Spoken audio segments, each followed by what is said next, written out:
Bismillahirrahmanirrahim. وَإِذَا قِيلَ انشُزُوا فَانشُزُوا يَرْفَعِ اللَّهُ الَّذِينَ آمَنُوا مِنكُمْ وَالَّذِينَ أُوتُوا الْعِلْمَ دَرَجَاتٍ وَاللَّهُ بِمَا تَعْمَلُونَ خَبِيرٌ.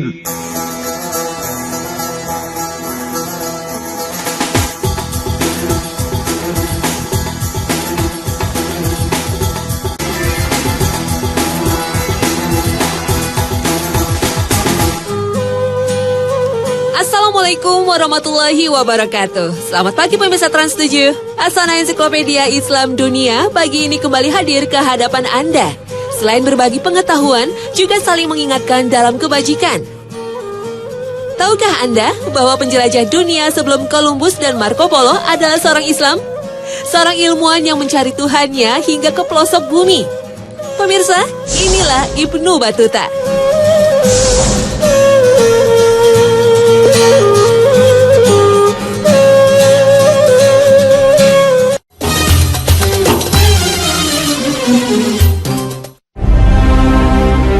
Bayangan Anda bila di zaman modern seperti saat ini masih ada yang berpikir bahwa bumi itu tidak bulat alias datar.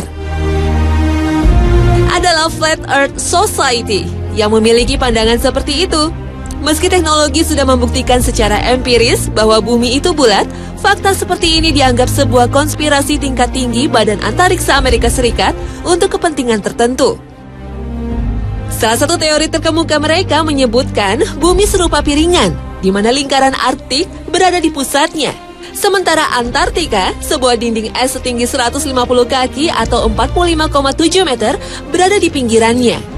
Namun, abad ke-21 ini, di mana informasi berkembang pesat dan teknologi luar angkasa luar biasa maju, apakah mereka serius? Tentu saja mereka serius. Jadi, biarkan saja mereka mempertahankan pandangannya. Yang pasti, pembuktian bumi itu bulat sudah dilakukan para penjelajah dunia beberapa abad silam.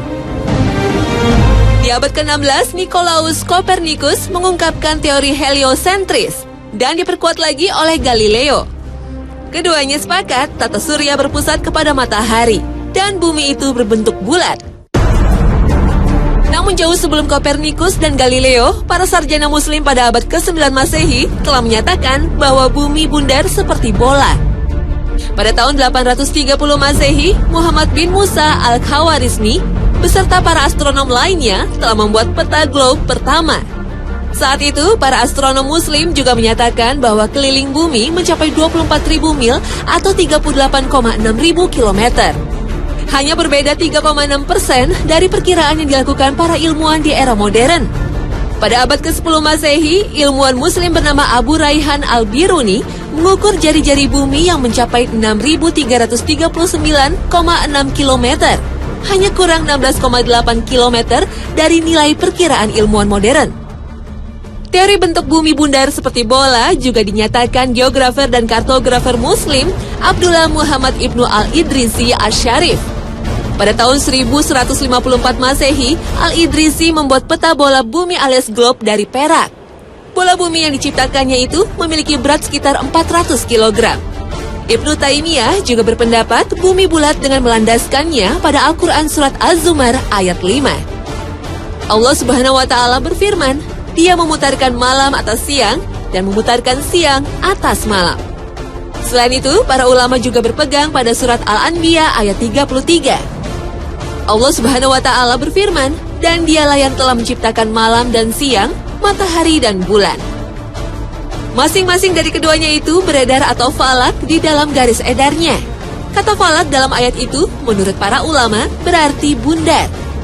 Meskipun terlambat dibanding cendekiawan muslim, pemikiran Copernicus dan Galileo telah mendorong orang-orang Eropa untuk mengarungi lautan mencari daerah baru.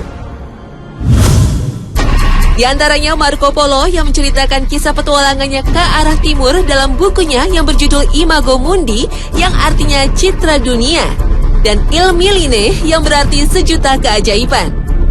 Pada kedua buku ini dijelaskan tentang kekayaan yang melimpah di negeri timur yaitu Cina dan Jepang. Marco Polo telah menempuh perjalanan 8.050 km dalam petualangannya. Pada umur 17 tahun, ia berlayar ke timur bersama ayah dan pamannya Niccolo Polo dan Maffeo Polo. Ia menapaki Armenia, Persia, Afghanistan, melewati Pamirs, Mongolia, dan Cina. Di Mongolia, Marco Polo menjadi orang Eropa kepercayaan Kubilai Khan.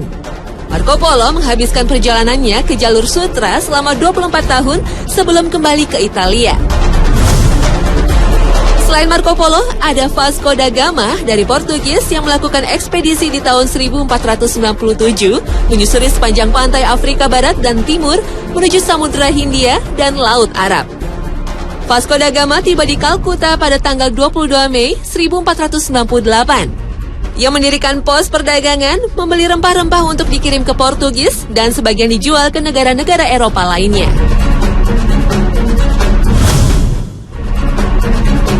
Penjelajah Eropa lainnya adalah Christopher Columbus.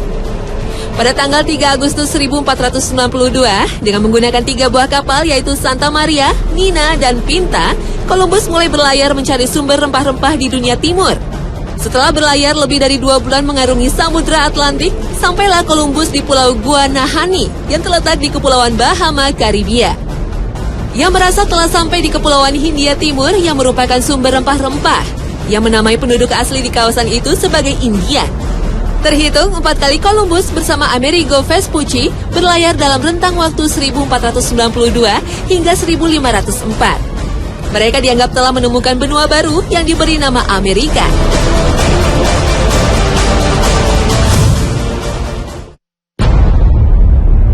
Di antara para penjelajah samudra, Ferdinand Magelhaens dianggap yang pertama kali mampu mengelilingi dunia. Pada tanggal 10 Agustus 1519, Magelhaens berlayar ke barat didampingi oleh Kapten Juan Sebastian Delcano dan seorang penulis dari Italia yang bernama Pigafetta. Penulis inilah yang mengisahkan perjalanan Magelhaens dan Delcano mengelilingi dunia, yang membuktikan bahwa bumi itu bulat seperti bola. Pada tahun 1520, setelah menyeberangi Samudra Pasifik, sampailah rombongan Magelhaens di Kepulauan Massawa. Kepulauan ini kemudian diberi nama Filipina, mengambil nama Raja Spanyol Philips II. Dalam suatu pertempuran melawan orang Mactan di tahun 1521, Magelhaens terbunuh. Akibat peristiwa itu, rombongan bergegas meninggalkan Filipina, dipimpin oleh Sebastian Delcano menuju Kepulauan Maluku. Magelhaens dianggap sebagai orang besar dalam dunia pelayaran, karena menjadi orang yang pertama kali berhasil mengelilingi dunia.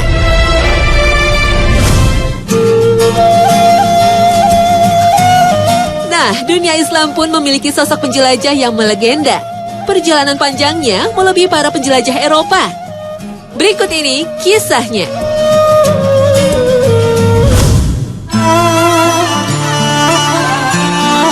Anak muda dari Tangier, Maroko ini merelakan hidupnya pada hembusan angin yang membawanya kemanapun ia singgah.